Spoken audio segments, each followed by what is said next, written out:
If you're watching this video, you're probably trying to figure out how to cover up some evidence of a potential assault in your house. Meaning maybe you have a hole in your drywall and you need to erase any evidence that it ever happened. That's not what's going on here. I'm not even gonna tell you how that hole got there because it doesn't matter. Let's go ahead and just start with the supplies needed to erase all the evidence of anything like that occurring. Definitely wasn't a human head that went through that hole. Absolutely, it's just too small. I'm not a science guy, but you can just look at the size on that. There's no way that was a head. All right, so fortunately for you guys, there's an easy button and it's called one of these little patches here. You can just buy one of these patches and then put it over that hole and then it's gonna be like a brand new patch. That's absolutely incorrect. If you buy one of these, stop watching this video right now. It's a complete waste of your money. Pretend like this wall right here is maybe the relationship you have with your significant other, and that hole is maybe it's like an argument you've had. If you get that patch, you might as well go buy a new house. You're gonna need drywall, that's a no-brainer. You have these knives here. It really depends on what option you wanna go. The smaller one, I tend to be able to be a little bit more maneuverable with, but these bigger ones here, I think it's 6 inches. That's what the lady at the Home Depot told me, but I never verified it. But those are the most universal ones to use. You also want to get some tape. This is just your typical drywall tape here. And then this is also joint compound tape. They both can be used. Really just depends on your preference. Mud, this is what this guy is right here. If you're not calling it mud, people are gonna know you don't know what the hell you're talking about. Call it mud, it's mud. You're gonna need some drywall nails. These are 1 inch and 5/8. It's the perfect depth in my opinion. It's not too deep where you're gonna scrape off the head, but it's just enough to where you're gonna get in and you get a nice sensation. Depending on the texture on the wall you have, here we have orange peel. So I am getting orange peel wall texture. You also need a knife. These are important to have because you're gonna need to be cutting some shit. You're also gonna need a tape measure because you're working on stuff, so a tape measure has to be there. I like to use this square here. I'll show you why. And lastly, these sanding blocks. This is gonna be helping out when you're finishing prior to painting. Another thing you're gonna need is this here piece of wood. It's a 2x3. It's gonna be used as a backer. That'll make a little bit more sense later. It's just some good wood. And this is absolutely ridiculous that I have to say this, but you also need a drill. It should be a no-brainer, but there are gonna be people out there that are like, you never said you had a drill. How'd you get a drill? It's not in your inventory. I have a drill. I also have a saw in the garage. We'll need that for the wood later. Who cares? And here's a nice little pretty shot of everything. Oh, and I almost forgot. Okay, so the first thing we need to do is measure this hole. We're gonna be taking these dimensions and transferring them over onto that spare piece of drywall we have because we're gonna be cutting the drywall and we're gonna be matching it here. So we're gonna go ahead and take some measurements. You want to measure at the widest part of the hole. So for here, I'm gonna call it 5 inches wide. So we're gonna do a 5 there. And same with the length. You want to go to the longest part on the hole. So it's 11 here, 5 by 11. Okay, so now we already know that our dimensions are 5 by 11. So what I'm gonna do is I'm gonna measure 5 inches out this way. I'm gonna make a couple of measurements so I can use my straight square to go ahead and draw that line down. So we're gonna go ahead and just do 5 inches and 5 inches. And then go ahead and get our square.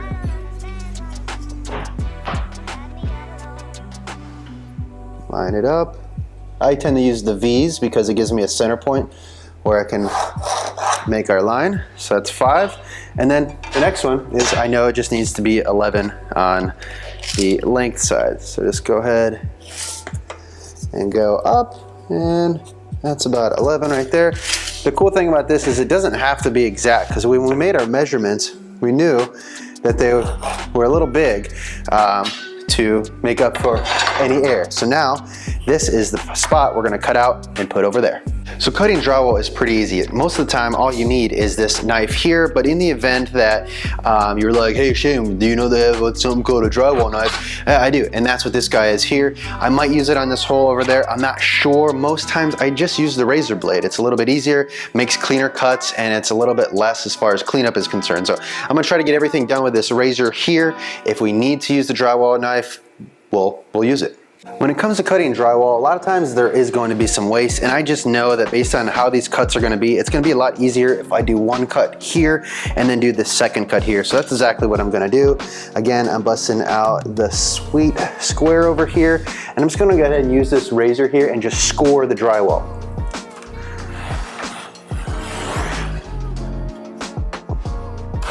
And drywall is really easy to work with, so once it's scored, it really will just snap here. So put it on the edge of a table and snap, that's it.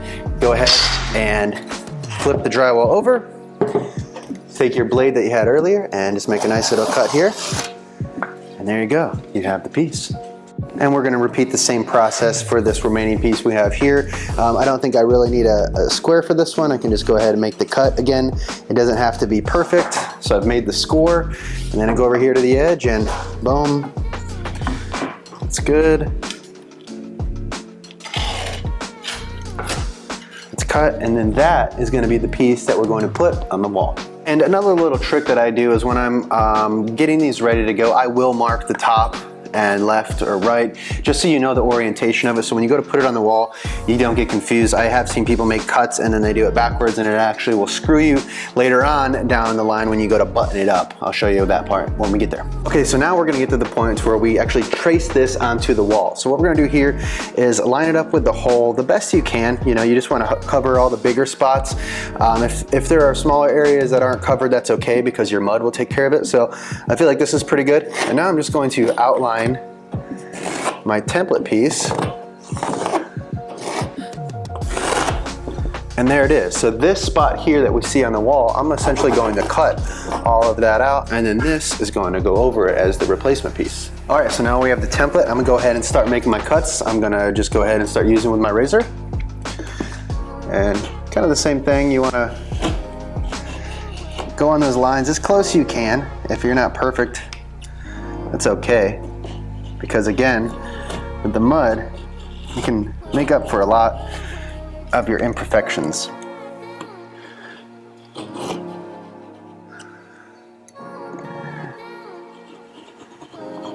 So now I have the basic area carved out, and then you can just kind of use that razor blade and just sort of like trace it through enough times, and then you'll start making the cuts. Okay, so I have the template here, and then all we need to do is just match it up, and I can already tell, I mean, it's close. There's a screw in here that is gonna be stopping it, so once that screw's gone, I think it'll fit actually pretty perfectly. So let me go ahead and get my drill and take that screw out.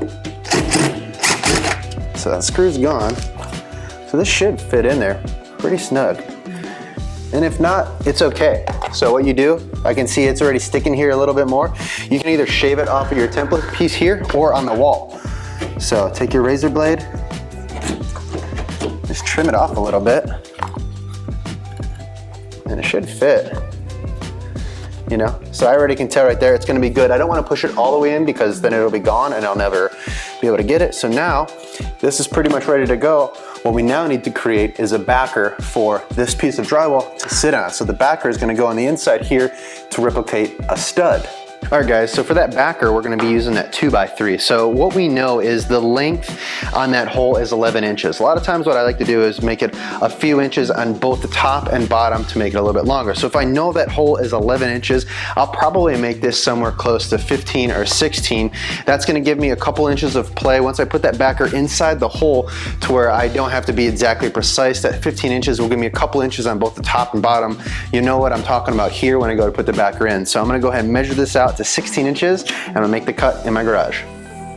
And here we go, and we now have two 16-inch backers. I'm gonna go ahead and put them in the hole and show you how that's done now. Okay, so now I have my two backers, and a little trick that I did with these is I marked 2 inches down, just so I know when I go ahead and put this backer in the wall here, I know when I'm up to that line where the 2-inch mark is, and that 2-inch mark is important because I need to get screws in the top there and the top and in the bottom there. So it gives me kind of like an indication on that. Now, looking at this hole, in retrospect, I probably should have cut it a little bit more more this way so I could leverage this stud that's here so I don't have to use another backer.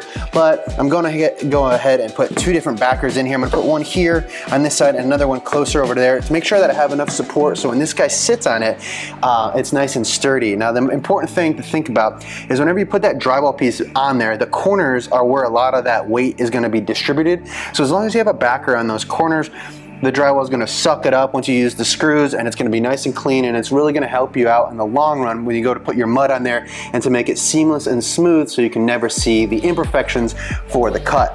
So I'm going ahead and I'm going to screw these backers on here, and that's where these screws are coming in play. The 1 5/8 inch. I did fine thread with the self-drill point. Now I use the self-drill point because it works really well in wood, and it can also work well in metal studs if you have those in your house. So I'm gonna go ahead now and put these backers in the wall. Okay, so now I went ahead and I drilled in the backers, and something that I should tell you is it's important to countersink those screws in there just a little bit because you don't want them forcing out, and when you go to put mud on it, you now have that screw on there. It just makes it a real pain in the ass down the line. So holes are countersunk, backers are on there. Now this template piece should fit nice and snug on there. And it does. So now the next step is I'm gonna go ahead and take my drywall knife and start cleaning up everything, and then we get to the fun part, the mud. So I just like to get everything cleaned up, have a nice space on here so when I go to tighten everything up and start putting my mud on there, I don't have any of these like dangler pieces on there, which can make it a real pain in the butt. So it looks good to me. I'm gonna go ahead and tighten this on there now.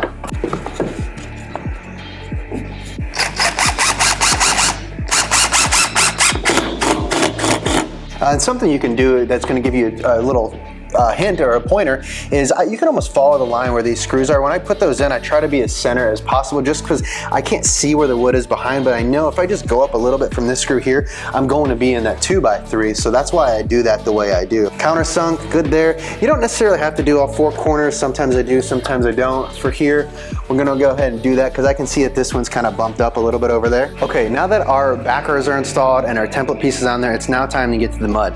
Now, when it comes to mud or this spackling mud, there are tons of different choices out there. This is just the one that I had laying around. It's a compound that goes on pink, and then when it's dried, it actually dries white. And I really like that. It's nice for repairs. So this stuff is really good if you have just small holes in your house and you want to repair those, because it tells you when it's dry so you know when you can sand it and fix it. Again, it's just what I had. It's what I was going to use today. So I'm going to go ahead and use it on this hole over here and show you the technique used for this mud. The knife I'll be using is going to be this 6-inch one here. Now, when you buy these, you can get the flex one or a solid one. This one happens to be a flex. Again, it's all personal preference, but when it comes down to the art of applying the mud, you'll know what works best for you. And for me, the flex is the way to go. Now, when it comes to drywall repairs, I will say that this is probably the most technical part. You really have to have some experience to get it right. When I first started repairing holes years ago, they came out shitty, and you could tell where the holes are. I mean, you could just see the lines in it. So it's definitely an art, and it takes a lot of practice. But some of the things to kind of keep in mind is the 6-inch blade is really a good tool for this. So what I do is I kind of use the corner of it to scrape some of it out there, and then I go ahead and line it in the joint itself, and then start kind of putting it on there nice and messy. I'm gonna go ahead and use a lot of this to make sure that all the joints are full, and then we're gonna go ahead and put our tape on there and smooth it out. This is probably my favorite part of drywall repair. It's kind of a little bit therapeutic. So this is after just a little bit of mud on there, nothing too crazy. And it kind of looks like I might not even have to apply any of the tape. Now, since these joints were so small, the tape wasn't really necessary. The tape is really when you have wider butt joints on your drywall. So for the sake of just training, I'm gonna go ahead and show you how this would be done. So you would make sure that the mud is nice and thick over here, because again, that's what the adhesive is for the tape. So nice little thick piece there. And then this stuff is really nice. It's actually just paper. You can kind of get like a measurement where you think you need. Just rip it. You can put it right over where that butt joint will go. It's gonna be something like here. right? And clean it up, and then take your knife again and just kind of clean it up, and you kind of like push the mud out of it. So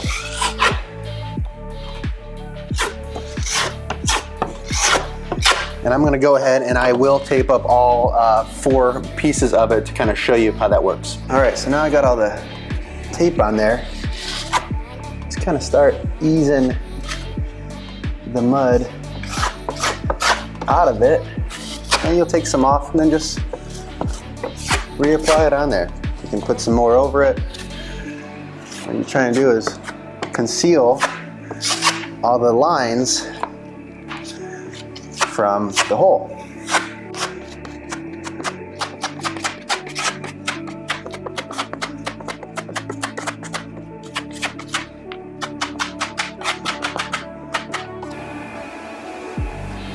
When it comes to the drywall mud, it does take a little bit for that stuff to dry. So oftentimes you are going to need 2, maybe even 3 different applications of it. So I have that first one on there. I probably did not need to use that tape, but I wanted to go ahead and put it on there, kind of show you how it's used. I think I'll be able to get this thing done in 2 applications of the drywall mud. So I'm gonna go ahead and let that dry there. And I'll come back, I'll put a little bit more on, then we'll sand it, texturize it, paint it, and then we're done. Okay, so I have let the mud compound dry overnight, and now we are ready to sand. So what I like to use for sanding are these sanding blocks here. I have 2 different types. I have a 60 grit, which is a coarse sanding block, so that's really gonna help get some of the mud down to really a smooth pattern. And then I tend to use this one. It's 120 grit. It has that beveled edge on it here. It really helps out, so you can kind of use a little bit of a technique and get everything smooth. I'll show you how to do that with these 2 blocks on the hole now. Okay, so, oh my God, I almost forgot. Silly. All right, so now we're gonna use the block here and just start sanding it down. And you can get into the angles of the block here. So I'm using the edge here to really kind of feather out the edges. What I wanna do is not be able to see any holes. And since this is the 60 grit, it really doesn't take much effort or time to really start chewing that mud away and get a nice feather on the edges. The goal here is you want it to be nice and smooth where you can't see any lines. Now I will say that this is probably the messiest part of this whole process. You get all the dust on the ground here. It can get in the air, you can breathe it in. So just be a little bit careful about who's around, and when you're doing this, just be cognizant that it's gonna be messy. So you know that. But I got the wall down to a pretty good spot. I'm gonna go ahead and use the 120 grip to just go over it again, make sure everything's nice and smooth, and then we're gonna get ready to apply the texture. Yeah, it's a good technique. All right, I now feel pretty good about the texture of this. And what I'm gonna do is I'm just gonna clean it up a little bit, get the rest of this dust off of the wall so I can apply the texture. Now, some people use a sponge. I just like to use a rag that's a little damp. And what I do is I just kind of wipe the wall a little bit. You don't wanna get it too saturated or too wet, but just enough to kind of clean up the surface of the space, because we want a nice, clean surface when we apply that texture. Now it looks really good. It's not perfect, but it's gonna be enough to when I spray that texture on there, it's gonna blend everything in, and then when we go to paint it, you'll never know it was there. So you can see little imperfections like right there. That's okay, because when we do that texture, it's all gonna blend in nice and smooth.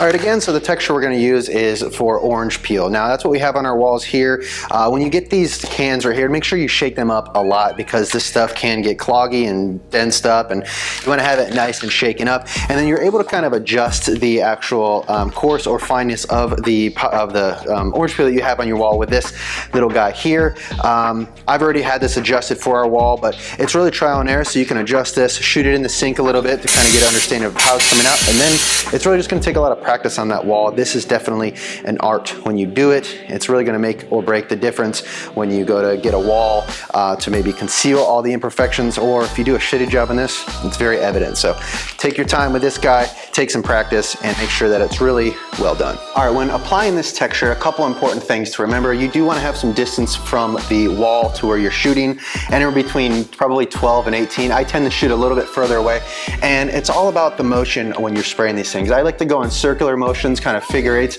and really kind of blend everything in. If you've ever sprayed anything with spray paint and you're trying to fan out those lines or get some feathering technique, it's kind of the same concept.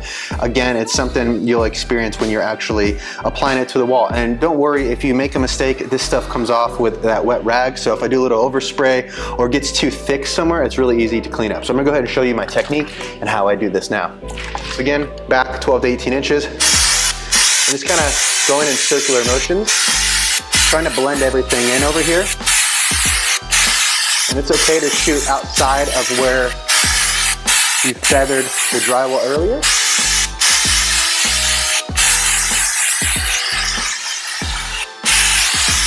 That looks pretty good. A little thick here, so I might have to clean that up, but we'll see when it dries.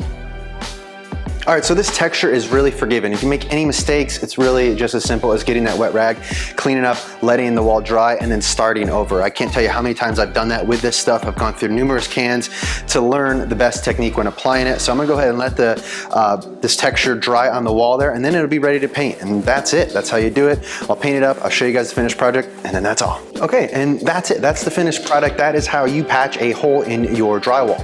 Now, before I started learning about how to do drywall hole repairs, I thought it was like the end of the world. I remember the first hole that I punctured, I just thought the house had to be completely rebuilt. I was so scared about it, but learning more about it, it is a very simple task. You can do it at home. It's super cost effective to do it that way. I mean, grand scheme, I'm less than $20, $30 of material to do that patch right there. And now I know how to do something that's a skill that I can teach all of you, and then if it ever happens again, I can repair it at our house or I can do it at someone else's house. So I hope you guys learned a thing or two. If you appreciate this video, go ahead and give me a thumbs up and don't forget to subscribe.